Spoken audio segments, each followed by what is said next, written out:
कैसे हो सब लोग। आशा रखता हूँ कि बढ़िया होगे।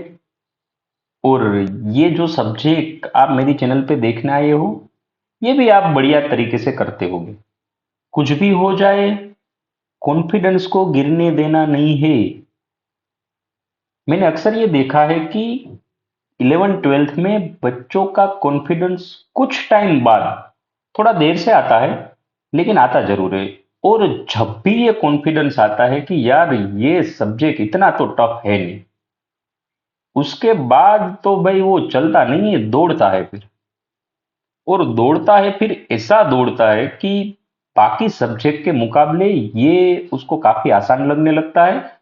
और काफी कुछ टाइम में ही वो कर लेता है, फिर इतना टाइम ये नहीं लेगा। जिस दिन आपको कॉन्फिडेंस आ गया ना भाई, उसके बाद आपको इतना टाइम इसमें नहीं लगेगा, काफी कम टाइम में भी ये सब्जेक्ट आप बड़े ही आराम से कर पाएंगे। चलिए, तो हमने लास्ट टाइम ग्रेविटी के कुछ कुछ केस देखे थे, कुछ शॉर्टकट ट्रिकें देखी थी। अगर आपने वो वीडियो नहीं देखा है तो पहले वो देख लीजिए। मैं उसकी लिंक भी यहाँ डाल दूंगा डिस्क्रिप्शन में।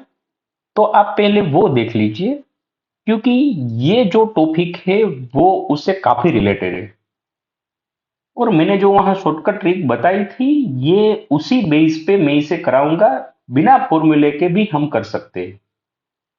चलिए देख लेते हैं। हाँ, ये वीडियो लेक्चर में हम ग्राउंड टू ग्राउंड प्रोजेक्टाइल पढ़ेंगे। और इसके बाद वाले जो मैं वीडियो लेके आऊंगा प्रोजेक्टाइल फ्रॉम हाइट, हम वहां से देख लेंगे। चलिए, मान लीजिए कि यहां से, मान लीजिए ग्राउंड से हमने, पहले बड़ा ही आसान ले लूं, यहां से हमने 100 मीटर पर सेकंड से किसी पार्टिकल को यहां ऐसे थ्रो कर दिया। मान लीजिए यहां एंगल है 37 डिग्री। चलिए, 37 डिग्री। तो आपको क्या करना है, आपको पहले ये देख लेना है कि ये वेलोसिटी के दो कंपोनेंट क्या होंगे। पहला कंपोनेंट ये हो जाएगा जिसके साथ एंगल बन रहा है, क्या उसे कोस कंपोनेंट कह दूं? तो ये हो जाएगा 100 cos 37, और cos 37 हो जाएगा कुछ 4/5। चलिए, तो अगर ये 4/5 हो रहा है, तो क्या ये मैं कैलकुलेशन कर लूं तो क्या ये 80 मीटर पर सेकंड होगा? और फिर आपको ये भी देख लेना है कि वर्टिकल वेलोसिटी क्या होगी। तो ये हो जाएगी 100 sin 37। अब sin 37 कुछ हो जाएगा 3/5। और अगर इसका टोटल आप कर लो तो ये हो जाएगा 60 मीटर पर सेकंड।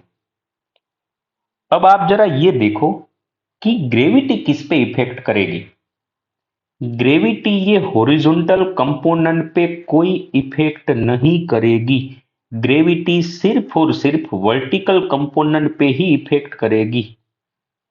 अगर आप बड़े ध्यान से देखो तो ये वेलोसिटी को आप छोड़ दो, क्योंकि इस पे तो ग्रेविटी की कोई इफेक्ट होने वाली है नहीं। तो सिर्फ आप ये सोचो कि ये अगर हमारी वर्टिकल वेलोसिटी 60 मीटर पर सेकंड है, तो एक सेकंड बाद आपने जब यहां थ्रो किया है, मैं यहां देखो साइड में थ्रो कर लेता हूं, थोड़े आराम से करते हैं। अब ये हमारी वेलोसिटी 60 मीटर पर सेकंड है, और ये वेलोसिटी 80 मीटर पर सेकंड है। 80 मीटर पर सेकंड का काम क्या है? 80 मीटर पर सेकंड का काम है इसे आगे ले जाना। और ये वेलोसिटी कांस्टेंट ही रहेगी। ये वेलोसिटी 60 मीटर पर सेकंड, थोड़ी देर बाद ये यहां 50 मीटर पर सेकंड हो जाएगी। फिर ऊपर जाके 40, फिर 30, फिर 20, फिर 10, और फिर ये हो जाएगी 0। लेकिन अभी भी ये वेलोसिटी जो हॉरिजॉन्टल थी, ये तो इसे आगे ही ले जा रही है। तो मैं यहां क्या ये सोच सकता हूं कि ये ऊपर जाने के बाद 50 मीटर पर सेकंड हो जाएगी? ग्रेविटी की वजह से, क्योंकि भाई ग्रेविटी तो वर्टिकल वेलोसिटी पे ही इफेक्ट करेगा। फिर 40 मीटर पर सेकंड से, फिर 30, ऐसा करते करते करते करते क्या ये कोई पॉइंट पे ये 0 मीटर पर सेकंड हो जाएगी? तो हुआ ये कि ये 80 मीटर पर सेकंड इसे आगे ले गया, और ये 60 मीटर पर सेकंड इसे ऊपर ले गया। तो फाइनली हमारे बॉडी कुछ ऐसे जाएगा। लेकिन आपको क्या करना है, आपको सिर्फ यही देखना है कि ये 60 मीटर पर सेकंड से हमने थ्रो किया, तो इसे ऊपर ले जाने में और नीचे लाने में क्या ग्रेविटी का रोल है? और इसे आगे ले जाने में तो किसी का रोल है नहीं, ये तो इसे आगे ही ले जाएगा। तो क्या मैं ये सोच सकता हूं कि अगर ये 60 मीटर पर सेकंड से ऊपर जा रहा है तो ये क्या 6 सेकंड में ऊपर पहुंच जाएगा? अगर ये 6 सेकंड में ऊपर पहुंच रहा है तो क्या 6 सेकंड में नीचे भी आ जाएगा? बढ़िया बात है। अगर ये आपने जान लिया कि भाई ये 6 सेकंड में ऊपर जाएगा और 6 सेकंड में नीचे आएगा, क्यों? क्योंकि भाई इसकी वर्टिकल वेलोसिटी 60 थी। हॉरिजॉन्टल से हमें कुछ लेना देना नहीं है, हमें सिर्फ वर्टिकल वेलोसिटी ही देखनी है। वर्टिकल वेलोसिटी अगर आपको नहीं पता है तो मैं यहां फिर से लिख लूं, v इक्वल टू 10t। हमने पिछले लेक्चर में देखा था v इक्वल टू 10t।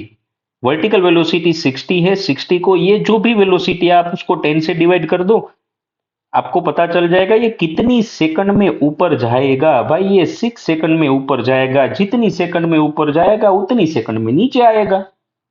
तो 6 सेकंड में ऊपर गया तो 6 सेकंड में नीचे आएगा, इसका टाइम ऑफ फ्लाई टोटल हो जाएगा भाई 12 सेकंड। अगर आपने पिछला वीडियो ध्यान से देखा है तो आपको यह भी पता चल जाएगा ये मैक्स टू मैक्स कितनी हाइट तक जाएगा। हमने फॉर्मूला ये देखा था 5t स्क्वेयर, ये मैक्स टू मैक्स जाएगा 5 टाइम। ऊपर जाने के लिए टाइम लग रहा था 6 सेकंड, 6 का स्क्वायर यहां 36 हो जाएगा और ये 180 मीटर ऊपर जाएगा। चलिए, तो ये हमारा बॉडी, क्या मैं यहां पे ड्रॉ कर रहा हूं, देखना ऐसे, ये ऊपर जाने में 6 सेकंड लगा रहा था और यहां हाइट गेन कर रही थी, मैक्सिमम हाइट 180 मीटर। चलिए, ये भी हमें पता चल गया, maximum height, time of fly भी पता चल गया। और अगर आप देखो तो ये 12 सेकंड तक एयर में है और 12 सेकंड तक ये 80 मीटर पर सेकंड, ये जो हॉरिजॉन्टल वेलोसिटी थी 80 मीटर पर सेकंड, 80 मीटर पर सेकंड, ये 12 सेकंड तक इसे आगे ले जाएगा। तो क्या मैं यहां पे रेंज भी पता कर सकता हूं? रेंज आगे ले जाने के लिए भाई कौन रिस्पॉन्सिबल है? हॉरिजॉन्टल वेलोसिटी, जो कि कितनी है? 80। ये वैसे तो ये डिस्टेंस ही है, distance equal to velocity into time भी मैं कर सकता हूं, लेकिन आपको कौन सा डिस्टेंस चाहिए? हाँ, ये कांस्टेंट वेलोसिटी, आपको कौन सा डिस्टेंस चाहिए? Horizontal distance. हॉरिजॉन्टल डिस्टेंस चाहिए तो हॉरिजॉन्टल वेलोसिटी और टाइम, टोटल टाइम।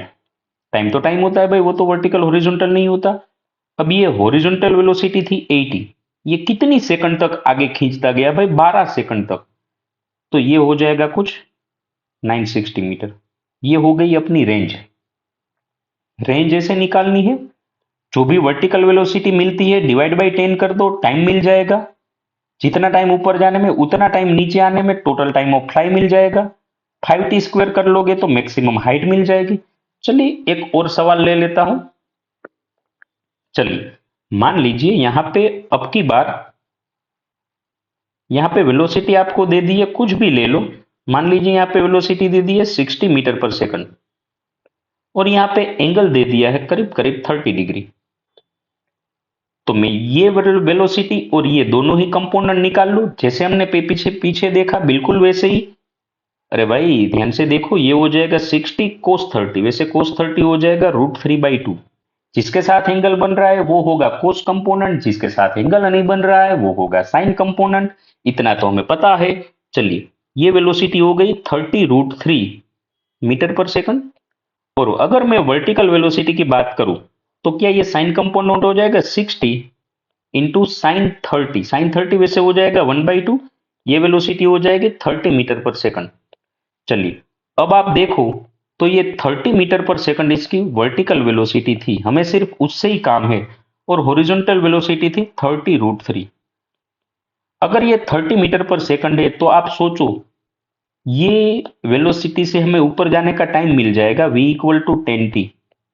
वैसे तो ये देखने से ही पता चल जाएगा भाई ये 3 सेकंड में ऊपर जाएगा, फिर भी नहीं पता चल रहा है तो जो भी वेलोसिटी है उसको आप 10 से डिवाइड कर लो, ऊपर जाने का टाइम मिलेगा। हाँ, ऊपर जाने का ही, हाँ, सिर्फ टोटल टाइम नहीं। अगर ऊपर जाने का टाइम 3 सेकंड है तो टोटल टाइम हो जाएगा 6 सेकंड। चलिए, और ये 6 सेकंड है, ऊपर जाने में 3 सेकंड, नीचे आने में 3 सेकंड। अगर आप h equal to 5t square कर लो तो आपको ऊपर जाने का टाइम पता है, तो आप ऊपर जाने की हाइट भी पता कर सकते हो। यहाँ 3 सेकंड की वैसे में याद होनी चाहिए, मैंने पिछले वीडियो में ही बात की थी, याद रख लो। ये हो जाएगी 45, 3 का स्क्वायर 9, 5 का 45 मीटर। ये max to max 45 metre height तक जाएगा। अगर आपको रेंज पता करनी है, रेंज, तो ये हॉरिजॉन्टल डिस्टेंस है। हॉरिजॉन्टल डिस्टेंस मतलब horizontal velocity into total time. Horizontal velocity 30√3 थी और टाइम कुछ टोटल टाइम मिला 6 सेकंड भाई, 3 सेकंड ऊपर जाने में, 3 सेकंड नीचे आने में, ये हो जाएगा 180√3। चलिए मान लीजिए कभी आपको वेलोसिटी ऐसे दे दी है, velocity equal to 2i cap plus 3j cap. चलिए 2i cap plus 3j cap, तो इसका मतलब ये कि ये वेलोसिटी, हॉरिजॉन्टल वेलोसिटी आई कैप वाली कुछ 2 मीटर पर सेकंड दे दी है और वर्टिकल वेलोसिटी कुछ 3 मीटर पर सेकंड दे दी है। चलिए अब ऐसे छोटे छोटे सम में तो ये तो हम बड़े आराम से कर पाएंगे। चलिए तो ये कुछ जाएगा ऐसे, हालांकि वेलोसिटी छोटी छोटी दे रखी है। क्या वर्टिकल वेलोसिटी ही हमें कैलकुलेट करनी है? वर्टिकल वेलोसिटी को मैं अगर 10 से डिवाइड कर दूं तो क्या मुझे टाइम मिल जाएगा? ये टाइम मिलेगा कुछ 0.3 सेकंड, 3 मीटर पर सेकंड, 3/10 0.3। चलिए ये मिल गया ऊपर जाने का टाइम, तो इसको आप 2 से डिवाइड कर दो, नीचे आने का टाइम भी मिल जाएगा 0.6 सेकंड। तो टोटल टाइम 0.6 सेकंड। अगर आपको रेंज पता करनी है तो horizontal velocity into total time, क्योंकि हॉरिजॉन्टल वेलोसिटी ही भाई आगे लेके जाएगी।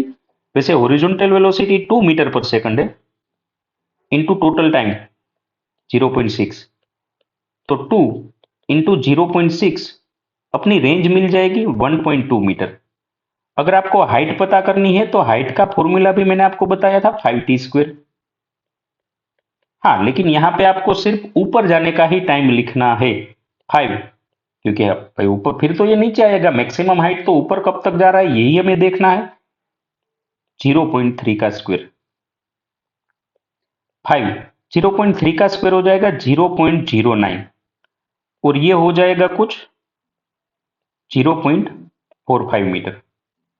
चलिए तो 0.3 सेकंड में ये ऊपर पहुंच रहा था, 0.3 का स्क्वायर हो गया 0.09 और 0.09 5 दो पॉइंट आप निकाल दो, 0.45 मीटर हाइट तक ये जाएगा। चलिए मिलते हैं फिर, प्रोजेक्टाइल फ्रॉम हाइट हम अगले लेक्चर में देखेंगे। Thank you.